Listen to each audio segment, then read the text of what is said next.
What is going on, everyone? So today we're doing something a little bit different. So now once a week we'll be putting up a video it's all about what you guys want to know. So the first one that keeps coming up for me is brake bias. So we're going to break down brake bias today. But if you guys have any other topics you want to talk about or anything you want to learn, make sure you send us a message or leave a comment, and we'll definitely do a video on that in future days. So the plan is to do one every Thursday and have like a bit of a tech talk tip on racing. So hopefully this one's what you guys are looking for. So let's kick into the first one with brake bias. Alright guys, so we've made this graph to try and make it a little bit easier for you guys to understand what we're talking about. So the way we're sort of looking at it, right, is 50 in the center is 50% front to rear. So it's a very balanced bias setting between front to rear of the car, right? If we look towards the green arrow with the 60, that means that there's 10% more front bias in the car if we go up a number, right? And it reverses the same way. If we look towards the red, it says 40, so that means there's 10% less front bias in the car. So the number is always simulating to the front of the car. Alright, so now that we've understood that premise of it and we understand what the number actually refers to in the car, now we can start to deep dive into how the changes actually affect the balance of the car. So the first thing you need to understand is, are you inducing these problems as a driver, or is the car inducing these problems as a driver? Because that can make a massive difference from the get-go.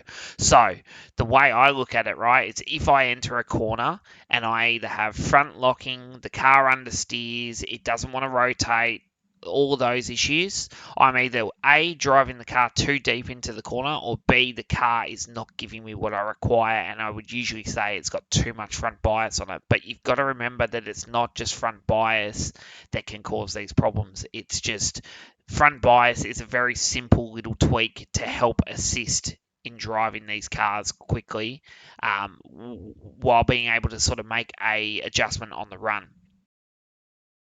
Now let's look at it from the other side, right? So say you enter a corner and the rear is trying to chase the front of the car in on entry. It's over rotating, feeling like you're sliding into the corner and you're chasing it with the steering constantly. That could be a whole pile of things.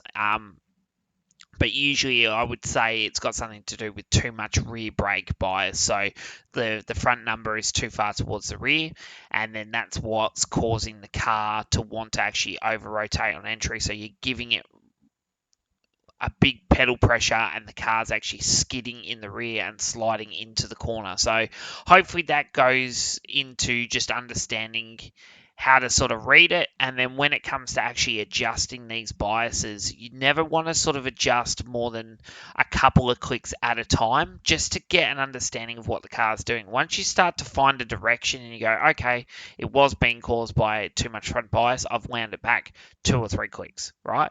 And that's all you want to do, because obviously each car is very different in the way the bias works. Some cars only work on 0.1%, some cars work on 0.5% per adjustment.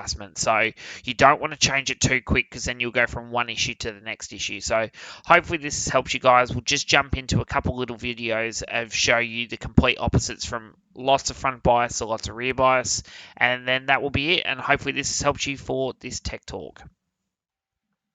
Alright guys, so now we're looking at rear brake bias. So we've wound it back to 40%. So quite a lot of rear bias in it. You'll see as I turn the car in, the rear steps out. So see how I'm chasing it with the front tyre as we go through the corner?